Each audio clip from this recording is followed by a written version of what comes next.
Let's now bring in the man of the hour, the man that broke this news to us, Jonathan Jones. Always good to see you. JJ, we've been waiting on this news. There were some reports that maybe he was going to go to Dallas. He had some family ties there. But what can you tell us more about this deal for Cooper Kupp and the Seahawks?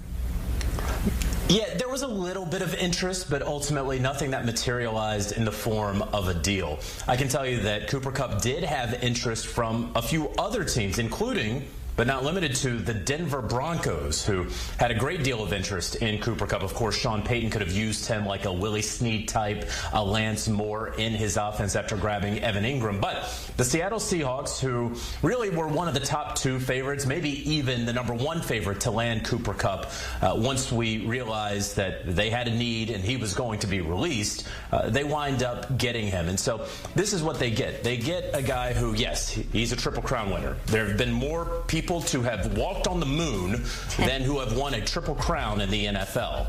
But that was a long time ago.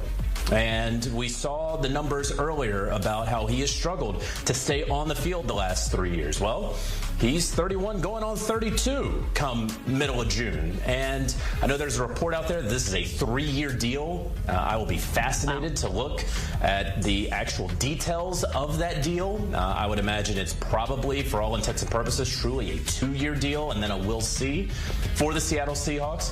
But after they cut Tyler Lockett, after they traded away DK Metcalf, and after they acquired Sam Darnold, after having, of course, sent away Geno Smith for a 3rd-round pick, they needed some guys to throw the football to. Yes, they have Jackson Smith and Jigba, but they needed a sure-handed wide receiver in Cooper Kupp. I say sure-handed. He's not a burner anymore. There's not going to be that great separator.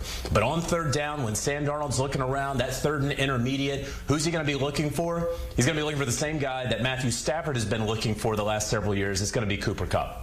Yeah, and Sam Darnold just said that what he does now with his game is more of a point guard and try to get the ball into his playmakers' hands. And just like you said, Cooper Kupp is a playmaker who needs to get the ball in his hands. JJ, the Seahawks have been pretty active, right, this offseason. Are there any more moves that need to be made for Seattle?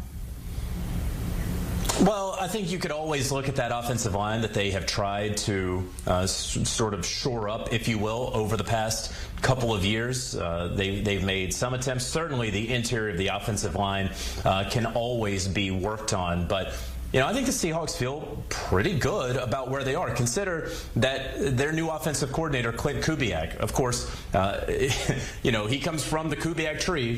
Funny how that works out with his surname. But that's who Kyle Shanahan kind of learned from. That's who Sean McVay learned from. So Cooper Kupp, coming from Sean McVay, who teamed up with Shanahan, who comes from that same tree, there's going to be a lot of familiarity. Maybe not the exact same verbiage as what he had with the Rams now in Seattle, not at all saying that, but consider this, the offensive coordinator now, Kubiak, who he was with the New Orleans Saints last year. Before that, he was with the San Francisco 49ers when Sam Darnold was the backup to Brock Purdy, right? And so now you have this sort of blending of offensive schemes and systems while also having the exact same base. And so it has evolved over the years. And so you have Cooper Kupp, a wily veteran who still has some gas left in the tank. You have a young, up-and-coming offensive coordinator, and you have a quarterback who, a lot of times in free agency, you put all these pieces together, right, Katie? And maybe it doesn't really gel in August. And hopefully by week 1, after Labor Day, it's going to start gelling. But usually it doesn't.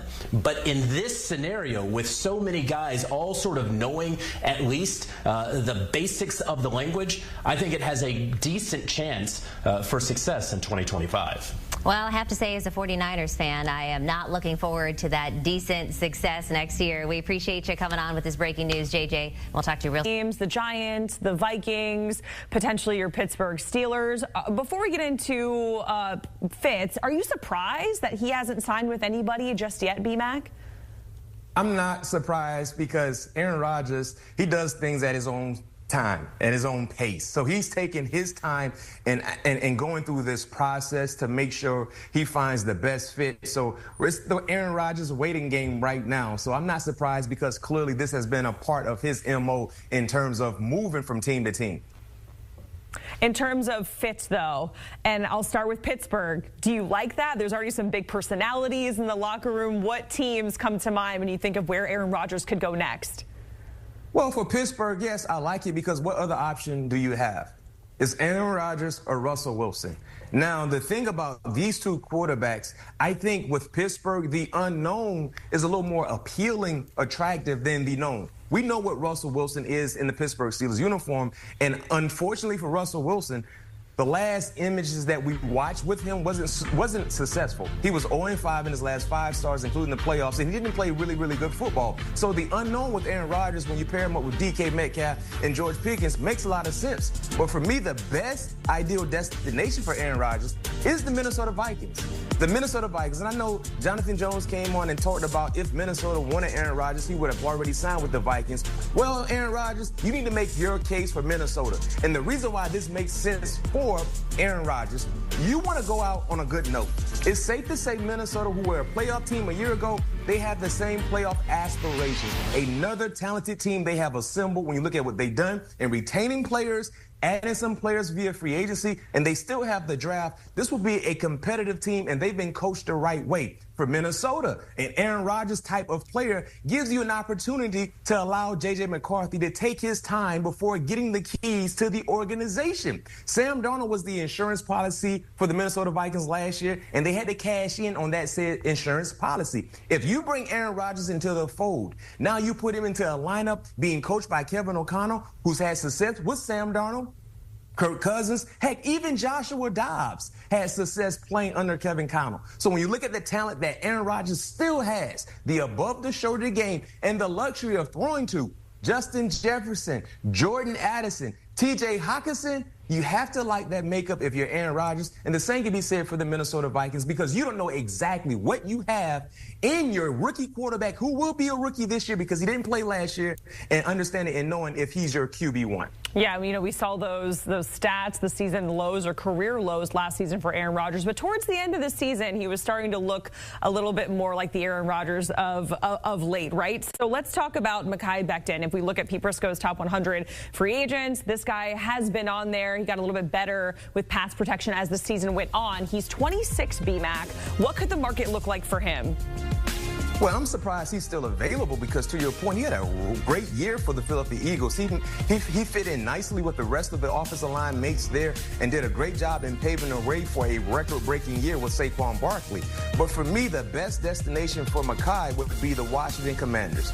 Addition by subtraction. If you're Washington, clearly the emphasis has been to improve the offensive line. Seeing what they did in trading and giving away a haul for Laramie Tunsil, you want to make sure you have a stable, consistent offensive line unit for your second-year quarterback in Jayden Daniels. Now, remember, their best guard in Sam Cosmi tore his ACL in the playoffs against the Detroit Lions. So not knowing where he will be in terms of health by the time the season starts is very, very important. There lies the opportunity for a guy like Mekhi Becton. He provides value, he provides depth, and also, too, he comes into this season with an abundance of confidence because he's shown the ability that I can live up to being a first-round player that was taken years ago. So this makes all the sense in the world for me because, like I said, addition by subtraction, you're taking a quality player from your divisional foe, you add them to what you already have in the mix there in D.C., and your quarterback has a